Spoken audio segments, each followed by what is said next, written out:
ஏதோ புதிதாக ஸ்ரீகாந்த் மட்டும் இதை உபயோகப்படுத்துகிற நபரைப் போல இது சித்தரிக்கப்படும். விற்றவர் அதிமுகவை சேர்ந்தவர், வாங்கியவர் திமுகவை சேர்ந்தவர்.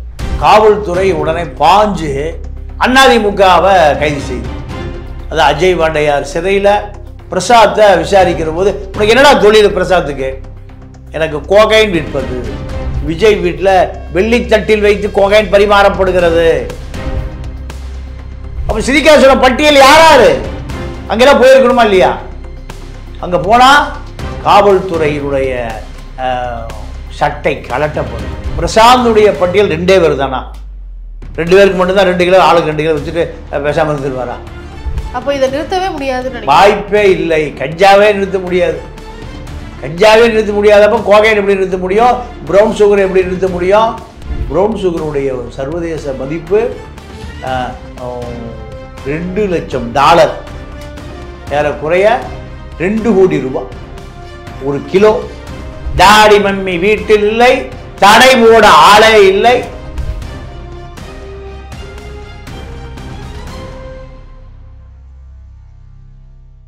ஜாம்பவான் டிவி நேயர்களுக்கு வணக்கம். இன்று நம்மோடு இணைந்திருக்கிறார் மூத்த பத்திரிகையாளர் திரு தமிழா பாண்டியன் அவர்கள். வணக்கம். வணக்கம் சார். ஸ்ரீகாந்த் அவர்கள் போதைப் பொருள் பயன்படுத்தியதாக கைது செய்யப்பட்டிருக்கிறாரு. இந்த கைதுக்கு பின்னாடி பல விதமான விளக்கங்களானது தள்ளப்பட்டு இருக்கு. ஒரு பிரபல நடிகராக இருக்கிறாரு, இவர் எப்படி இந்த வழக்கில் சிக்கியிருப்பாரு, இத்தனைக்கும் இவர் வித்திருப்பாரோ, இப்படியெல்லாம் வேற சந்தேகம் எழுந்திருக்கு. அவர் மேல சில வழக்குகள் கீழே பதிவு பண்ணப்பட்டிருக்கு. இவருடைய கைதின் பின்னணி, இவர் எப்படி இதில் இன்வால்வ் ஆயிருப்பாரு அப்படின்றத பற்றி சொல்லுங்கள் சார். இந்த கோகைன் பழக்கம் ஒட்டுமொத்தமாக சினிமா உலகம் முழுக்க நிரம்பி இருக்கு. ஏதோ புதிதாக ஸ்ரீகாந்த் மட்டும் இதை உபயோகப்படுத்துகிற நபரைப் போல இது சித்தரிக்கப்படுது. இந்த ஸ்ரீகாந்தையும் காவல்துறை கைது செய்யப்படவில்லை. இந்த ஸ்ரீகாந்தை இந்த போதை ஒழிப்பு பிரிவு போயெல்லாம் பிடிக்கல. சண்டை எங்கே நடக்குதுன்னா, அஜய் வாண்டையார் என்ற ஒருவர் குண்டர் சட்டத்தில் அடைக்கப்பட்டு இருக்கிறார். நீங்கள் அதே போல் பிரசாந்த் என்ற ஒருவர் அதிமுகவிலிருந்து நீக்கப்பட்டு இருக்கிறார். இதெல்லாம் இந்த சினிமா நடிகர்களுக்கு பின்னால் உள்ள ரகசியம், பரம ரகசியம். இதில் ஒரு 20 நாட்களுக்கு முன்பு நுங்கம்பாக்கம் ஒரு பாரில் ஒரு 2 கோஷ்டி மோதிக்குது. இப்போ அந்த பார்லேயும் கோகைன் கலக்கப்பட்டு மது விநியோகிக்கப்படுகிறதான அங்கே காவல்துறை போயிருக்கணும், அங்கெல்லாம் போகலை. அப்போ 2 குழு மோதிக்கொள்ளுகிற பொழுது காவல்துறை அங்கே போகுது. இடம் விற்றவர் அதிமுகவை சேர்ந்தவர், வாங்கியவர் திமுகவை சேர்ந்தவர். இடம் விற்றவர் புதிதாக தேர்ந்தெடுக்கப்பட்டிருக்கிற ராஜ்யசபா உறுப்பினர் தனபாலுக்கு உறவினர்.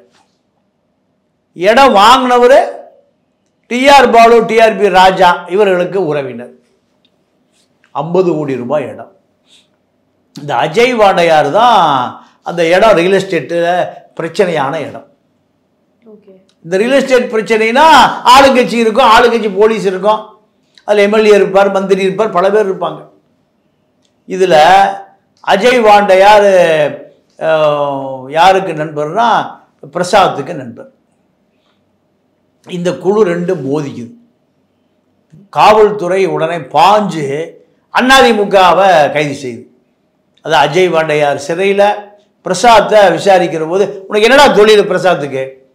எனக்கு கோகைன் விற்பது, மாம்பழம் விற்பதை போல, பலாப்பழம் விற்பதை போல என்ன விற்கிறது? அவரு போதைப் பொருள், கோகைன். ஆனா அவர் இயக்குனர்னு சொல்லி ஸ்ரீகாந்தே சொல்லியிருக்காரு. இயக்குனர் தான் போதையை இயக்குவது, அதான் போதையை இயக்குவது, போதையை தயாரிப்பது, கோகைன் தயாரிப்பாளர். நீங்கள் சினிமா என்பதே கள்ளச்சந்தை முதலாளிகளுடைய மார்க்கெட் தான். நீங்கள் திருச்சியில் ஒருத்தர் லலிதா ஜுவல்லரை கொள்ளையடித்தான். கொள்ளையடித்த பிறகு போலீஸ் கேட்குது, எங்கடா போனேன்னா, சினிமா எடுத்துட்டாங்கிறான். சினிமா யார் எடுத்துட்டா? எங்கே கொள்ளையடிக்கிறானோ, எங்கே திருடுகிறானோ, சமூக விரோத செயல் அவன் செய்கிறானோ மொத்தமாக இன்வெஸ்ட் பண்ணுற இடம் இது. சரிங்க. அவனே ஹீரோவாக மாறிக்குவான், அவனே ஒரு ரோலில் வரணும். இதுதான் சினிமா. அப்போது பிரசாந்த காவல்துறை நெருக்கி விசாரிக்கிற பொழுது 1 கிராம் 12,000 ரூபா. தங்கமே இப்போ இவ்வளோ விலை இல்லை. தங்கமே இவர் தங்கத்தை விட விலை உயர்ந்தது இந்த கோகைன். இதை ஈசிஆரில் நடக்கிற இரவு பார்ட்டிகள், நடிகைகளும் கலந்து கொள்வார்கள், நடிகர்களும் கலந்து கொள்வார்கள். போதை தண்ணி அடித்தா அது நைட் அடித்தா காலையில் தெளிஞ்சிடும். கோகைனை கலந்து அடித்தால் 15 நாள் போதை இருக்கும், ராஜ போதை இருக்கும். போதைன்னா என்ன போதை? ராஜ போதை. அதுக்கு மேலே போதையே கிடையாது.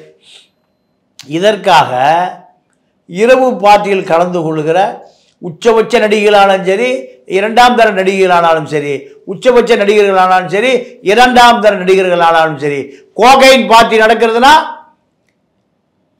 தகவல் வந்த உடனே போதை ஏறிடும். தகவல் வந்தாலே போதை ஏறிடும். ஏன்னா அவ்வளோ போதை அங்கே கிடைக்கும். பண்ணை வீடுகளில் நீங்கள் சுசித்ரான்னு ஒரு பாடகி சொல்லுச்சு, விஜய் வீட்டில் வெள்ளித்தட்டில் வைத்து கோகைன் பரிமாறப்படுகிறது. அத்தனை நடிகைகளும் அதை பயன்படுத்துவார்கள். காவல்துறை அங்கெல்லாம் போகுமா? போகாது. பெரிய இடத்து நட்பு இருக்கிற காரணத்தினால் காவல்துறை அங்கே போகாது. காவல்துறை தெரிஞ்சும் தெரியாமலும் இருக்கிறாங்கன்னா அது காரணம் என்ன சார்? காரணம் அவர்களுடைய கை கட்டப்பட்டிருக்கு. ஆளுங்கட்சி பக்கமே போகக்கூடாது. ஆளுங்கட்சி பக்கமே எப்பவும் எதிர்கட்சி பக்கம் தான் போகணும். நார்கோட்டிக்ஸு இந்த போதை ஒழிப்பு பிரிவு வேலையே எல்லாம் போச்சு. தமிழ்நாடு முழுக்க 5280 டாஸ்மாக் கடைகள் இயங்குகிறது. இரவு பகலாக இயங்குகிறது. காந்தி ஜெயந்தி என்றும் அந்த கடை இயங்கும். வள்ளலார் பிறந்த நாள் அன்னைக்கும் இயங்கும். லீவ் சுதந்திர தினம் அன்னைக்கும் இயங்கும். குடியரசு நாள் அன்னைக்கும் இயங்கும். சுதந்திரம் வேணும்ல, டாஸ்மார்க்கு போனால் தான் சுதந்திரம் கிடைக்கும்.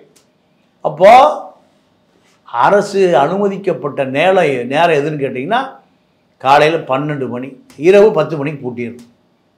நீங்கள் 5250 டாஸ்மார்க்கும் 24 மணி நேரமும் இயங்குகிறது. முன்னாடி பூட்டியிருப்பான், பின்னாடி நீங்கள் காந்தியை நீட்டிங்கன்னா சரக்கு வெளியே வந்துடும். அப்போ காவல்துறைக்கு தெரியுமா தெரியாதா?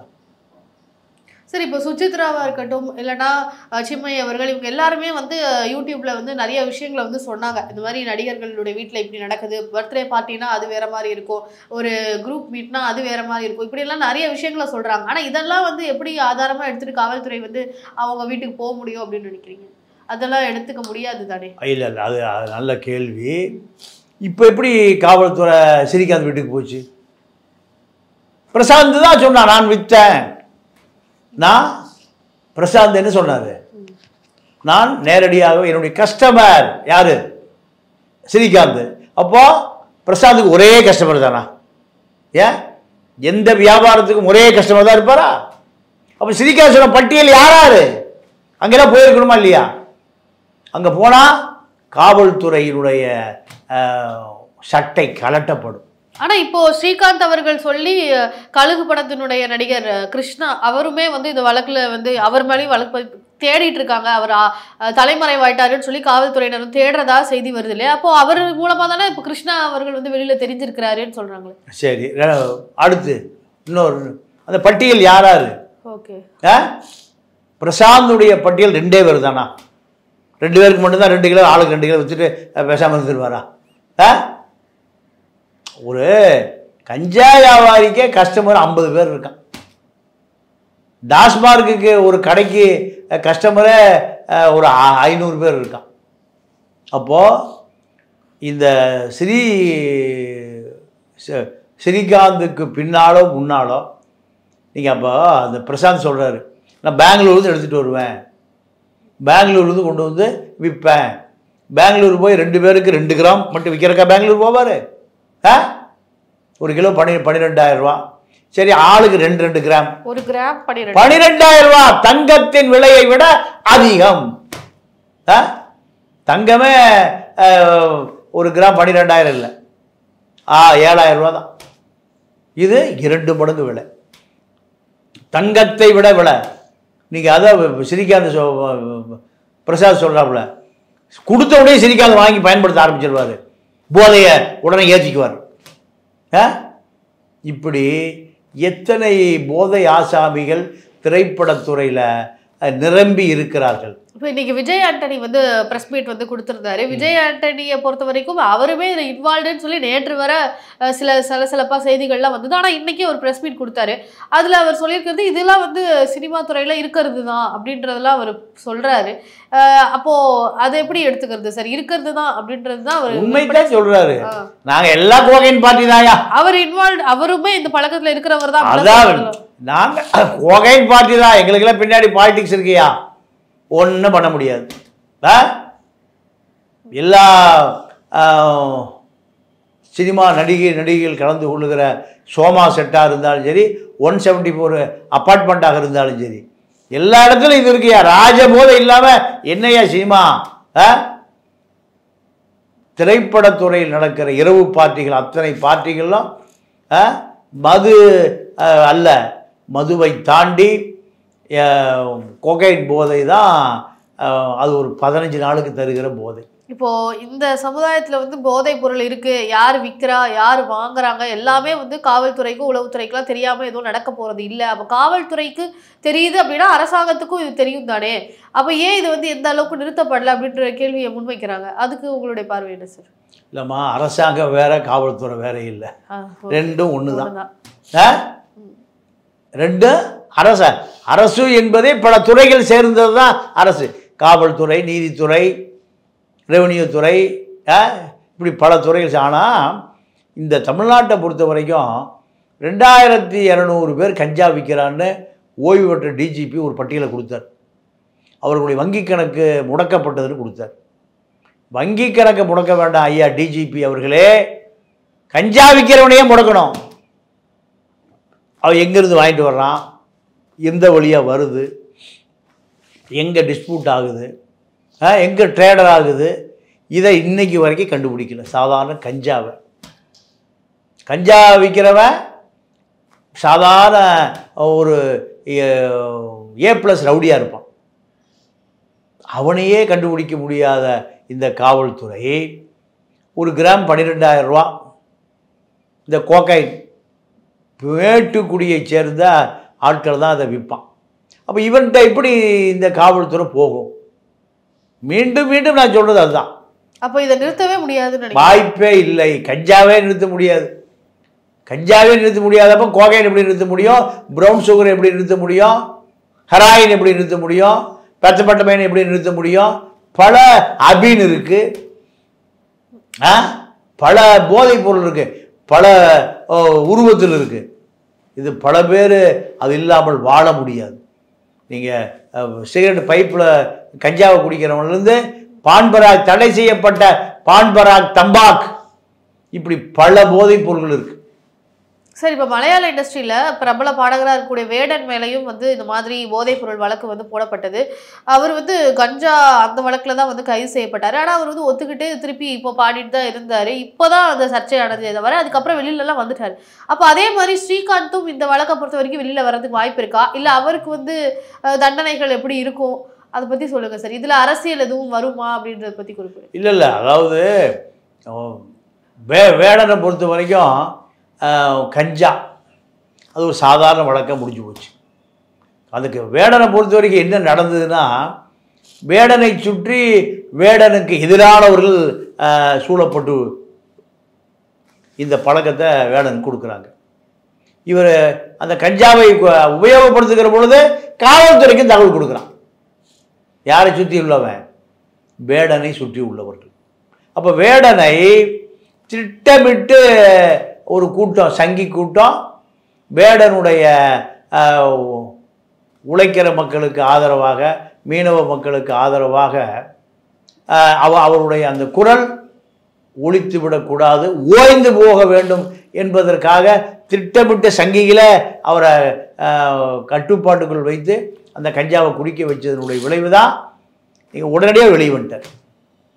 ஆனால் இப்போ இந்த திரைப்படத்துறையை பொறுத்த வரைக்கும் கஞ்சா இல்லை, கோகைன், அதே போல் ஹெராயின், ப்ரௌன் சுகர் ரெண்டும் ஒன்று தான். இது போன்ற பொருள்கள் தான். நீங்கள் ப்ரௌன் சுகருடைய சர்வதேச மதிப்பு $2 லட்சம், ஏறக்குறைய 2 கோடி ரூபாய் ஒரு கிலோ சர்வதேச மதிப்பு. அதை பயன்படுத்துகிறான் அங்கே இருக்கக்கூடிய திரையுலகம். ஏன்னா திரையுலகத்தில் தான் சம்பளம் கோடிகள், சம்பளம் அவனுக்கு உச்சபட்ச போதை தேவைப்படுது. பல திரைப்படத்துறைக்கு பல விட்டில் பூச்சிகள் வந்து விழுகும். அப்போ வசதியான வீட்டு பெண்கள்லாம் விழுகும். அப்போ அதற்கெல்லாம் அந்த கோகைன் தேவைப்படுகிறது, கிரியா ஊக்கி. அந்த பழக்கம் எங்கே? இந்த சினிமா கவர்ச்சி, சதை கவர்ச்சி, பாலின கவர்ச்சி, மலிவான சிந்தனைகள் உள்ள இடம் எதுன்னு கேட்டிங்கன்னா சினிமா தான். இந்த சினிமாவில் போதை 24 மணி நேரம். ஒன்று புகழ் போதையில் இருப்பான், இல்லைனா சரக்கு போதையில் இருப்பான், இல்லைன்னா கோகைன் போதையில் இருப்பான், மேலே போக போக ப்ரௌன் சுகர் போதையில் இருப்பான். இதுதான் இவர்களுக்கான குறைந்தபட்ச சந்தோஷம். அப்போ இதை இழந்துட்டு இவர்களால் இருக்கவே முடியாது. இவர்களுக்கெல்லாம் பாதுகாப்பு, சமூக அந்தஸ்து பூராமே அரசியல் தான். அரசியல் இல்லைன்னா அத்தனை பேர் சிறையில் இருப்போம். சார், இப்போ திரைத்துறையில் வந்து அதிக சம்பளம், உச்ச நட்சத்திரமாக இருக்கிறாங்க, அவங்களுக்குன்னு ஒரு தனி ஃபேன்ஸ் எல்லாம் இருக்காங்க. இதெல்லாம் வச்சுட்டு அவங்க வந்து இந்த மாதிரியான ஒரு வாழ்க்கையை இருக்கிறாங்க, கோகைன் பயன்படுத்துகிறாங்க, இந்த மாதிரி விஷயங்கள்லாம் இருக்குன்னு சொல்கிறீங்க. ஆனால் இது சாமானிய மக்கள் மத்தியில் போதைப் பொருட்கள் பழக்கம் எப்படி இருக்குது, அது எந்த அளவுக்கு வீரியம் அடைஞ்சிருக்கு, அதை பற்றி சொல்லுங்கள். கீழே இருக்கிறவன் சாராயம் குடிக்கிறான், அவ்வளோதான். பிராந்தி குடிக்கிறான், ஓல்டு மங்கு சிவாஸ் குடிக்கிறான். இது அவனுடைய சந்தோஷம். ஆனால் இப்போ சாமானிய மக்களிடமே கஞ்சா அந்த மாதிரியான விஷயங்கள்லாம் இன்னும் அதிகரிச்சிருக்குன்னு தானே சார். இந்த பள்ளிக்கூடத்துக்கு போயிடுச்சு, காலேஜுக்குள்ளே போயிடுச்சு. பெண்கள் காலேஜ் உள்ள கஞ்சா போகுது, ப்ரௌன் சுகர் போகுது, கோகைன் போகுது. ஒரு முறை பழக்கம் ஆயிடுச்சுன்னா வசதியான வீட்டு பெண்கள், மது குடிக்கிற பெண்களுக்கு நீங்கள் இந்த பழக்கம் அதிகமாகிடுச்சுன்னா மது குடித்தா வாசடிக்கும், மது குடித்தா கல்லூரிக்கு போக முடியாது. ஆனால் அந்த கோகைன் பயன்படுத்தினா கல்லூரிக்கு போகலாம், எந்த வாசடிக்காது. ஓகே, அப்போ அவங்களுக்கு போதையில் இருக்கிறாங்கன்றது தெரியாது. ஓகே சார், இப்போ இந்த போதை கலாச்சாரம் ஒரு பக்கம் போயிட்டு இருக்கும் போதுனா தானே வீட்டில் உற்பத்தி செய்யக்கூடிய சூழலும் வந்து இப்போ ஆரம்பிச்சிருக்கு அப்படின்றத பார்க்க முடியுது. ஏன்னா மாணவர்கள் கைது, குறிப்பாக மாணவர்கள் கைது, கெமிஸ்ட்ரி படிக்கிற மாணவர்கள் வந்து தானே அவங்க படித்ததை வச்சு வீட்டில் வந்து போதைப் பொருள் செய்கிறாங்க, இப்படி செய்திகள் வந்து நம்மளால பார்க்க முடியுது. இதுக்கெல்லாம் காரணம் என்னவா இருக்கும்னு நினைக்கிறீங்க? இந்த மாதிரியான ஒரு மாற்றத்தை பற்றி இது எந்த மாதிரி? இல்லை, நீங்கள் கல்லூரி பூராமே பழைய சாராய வியாபாரி தான் நடத்துகிறான். முழுக்க பழைய சாராய உடையார் மெடிக்கல் காலேஜ், ஜேபிஆர் பழைய சாராய வித்தவர் தான் வட சென்னையில். ஜெகத் ரட்சகன் சாராய ஃபேக்ட்ரி வச்சுருக்காரு. இப்படி பல பேர் சாராய வியாபாரிகள் தான். ஒன்று. ரெண்டாவது, இதில் ஒரு பெரிய சீரழிவு கலாச்சாரம் என்னென்னா, கல்லூரி ஆண்டு விழாக்களில் நான்லாம் படிக்கிற காலத்தில் ஒரு நல்ல சிந்தனையாளர் வந்து பேசுவாங்க, நல்ல ஒரு பேராசிரியர் வந்து கிளாஸ் எடுப்பாங்க, சமூக ஆர்வலர் வந்து கிளாஸ் எடுப்பாங்க, பத்திரிகையாளர் வந்து பேசுவாங்க. இப்படி தான் இருக்கும். இப்போ சினிமா நடிகைகள் விட்டு குத்தாட்டம் போடுறான் 2 பீஸில். மாணவர் பூரா அவங்க இப்படி குலுங்கி ஆடுறான், மாணவிகளும் ஆடுறான். எல்லா கல்லூரிகளிலுமே திரைப்பட கோடம்பாக்க களிசடைகள் தான் மாணவிகளுக்கு கிளாஸ் எடுக்குது. அது நடிச்சிருக்கிற படத்தை பார்த்தீங்கன்னா ஜட்டி பிராவோட நடிச்சிருக்கும். அது வந்து எங்கே கிளாஸ் எடுக்குது? கல்லூரி பெண்களுக்கு ஆண்களுக்கு எப்படி சிறப்பாக இருக்கணும், 6 மணிக்கு மேலே கோக்கையில போட்டுரும். அப்போது இந்த கல்வி கொள்ளையர்கள் என்ன பண்ணுறான், சிந்தனையாளர்களை அவனுக்கு தெரியறதில்லை. மிகப்பெரிய சமூக சேவர்களை அவருக்கு தெரியறதில்லை. யாரை தெரியுது? நடிகைகளை கொண்டு வந்து விட்டாரான். கல்லூரி ஆண்டு விழாக்களில் இந்த கோடம்பாக்க கோகைன் நடிகைகள், கோகைன் பார்ட்டி, கோடம்பாக்க கோகைன் பார்ட்டி என்ன மாணவர்களுக்கு என்ன சொல்லிக் கொடுக்கும்? எதை வரும்போதே கவர்ச்சி விட, எப்போ அது கண்டு விழுகும்னு தெரியாது. அப்போ இந்த கோடம்பாக்க களிசடைகளை கூட்டிகிட்டு வந்து இந்த மாணவர்களுக்கு மாணவிக்கும் சிறந்த பழக்கம் எப்படி சொல்லிக் கொடுக்க முடியும்? இப்படியெல்லாம் கல்வி நிறுவனங்கள் பண்ணாதான் வந்து அவங்களுக்கு அடுத்த நிறைய சீட்ஸ் வந்து ஃபில் ஆகுது அப்படின்ற ஒரு இதனால தான் பண்ணுறாங்கன்னு சொல்கிறாங்களே சார். அப்போ அதை நீங்கள் இதை விட ஒரு கவர்ச்சி நடனத்தை போட்டிங்கன்னா இன்னும் நிறைய கும்பல் வந்துடும். கல்லூரியில் கவர்ச்சி நடனம், கவர்ச்சி கட்டளைகள், கோடம்பாக்கத்து கட்டளைகள் பம்பாயிலேருந்து இறக்கிட்டிங்கன்னா ஒரு நல்ல கூட்டம் வந்துடுமா. நிறைய மாணவர்கள் வந்து சேர்ந்துருவான், நிறைய மாணவிகள் வந்து சேர்ந்துருவான். இதெல்லாம் கேவலமாக சீரழிவு கலாச்சாரம். இதுதான் இந்த மாணவர்களும் மாணவிகளும் அழிந்து போவதற்கு காரணம். அப்போ அத்தாளுக்கு அறிவு இல்லை, மாணவனுக்கு மாணவிக்கு அறிவு இல்லை. கல்லூரி தலாளர் சொல்கிற அத்தனை பேருமே பழைய சாராய வியாபாரிகள். அப்போ இந்த சமூகத்தை யார் காப்பாற்றுறதுன்னே தெரியல. இப்போ இந்த நிலை தொடர்ந்தா வருங்காலத்தினுடைய அபாயம் அபாயம் அபாயம். எந்த மாணவனுக்கு இந்த சமூகத்துக்காக சுதந்திரத்துக்காக போராடிய நேதாஜி எவனுக்கும் தெரியல. நேதாஜியை கொண்டு போய் சேர்க்கவே இல்லை. சுபாஷ் சந்திர போஸை விட நீங்கள் தியாகி உலகத்தில் எவனுமே இல்லை. பகத்சிங்கை கொண்டு போய் சேர்க்கவே இல்லை. சுதந்திரத்துக்காக போராடிய பகத்சிங், குருதேவ், அவனெல்லாம் கொண்டு சேர்க்கவே இல்லை. அதுதான் தியாகம். எதுக்காக? இந்த மக்கள் ஆங்கிலேயரிடம் அடிமைப்பட்டு கிடப்பதை உடைத்து சுதந்திர காற்றிற்காக தூக்கு கயிறை முத்தமிட்ட பகத்சிங்கை எவனுமே சொல்லிக் கொடுக்கல. எவனுக்குமே பகத்சிங்கை தெரியாது.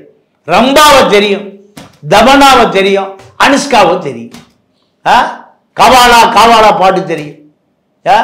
டாடி மம்மி வீட்டில் இல்லை, தடை போட ஆளே இல்லை, இந்த பாட்டு தெரியும். அப்போ இவனுக்கான நல்லொழுக்கங்களை சொல்லிக் கொடுக்குற எந்த பேராசிரியனும் சமூக சிந்தனையாளனும் அவருடைய மூளைக்குள்ளே போகல, அவருடைய மண்டைக்குள்ளே போகல. அதனுடைய விளைவு அவன் எதை தேடுகிறான்? சிகரெட்டில் கஞ்சா, சரக்கில் கொகைன்னு. சிகரெட்டில் குடித்தா அந்த சிகரெட் குடித்ததோடு அந்த புகையில நிக்கோட்டினுடைய அந்த போதை போயிடும். கஞ்சாவை போட்டு குடித்தா 24 மணி நேரம் நிற்கும். அப்போது இவனுடைய மூளை, சிறுமூளை மழுங்கடிக்கப்படுவதற்காக அத்தனை தேவைகளையும் இங்கே சமூக கட்டமைப்பில் மிக எளிதாக கிடைக்குது. ஓகே சார், போதைப் பொருள் கலாச்சாரம் குறித்தும் நடிகர்கள் திரைத்துறையில் எந்த மாதிரியான நிலை இருக்குது அப்படின்னு சொல்லி பல விஷயங்களை எங்ககிட்ட பகிர்ந்துக்கிட்டீங்க. மிக்க நன்றி. நன்றி, வணக்கம்.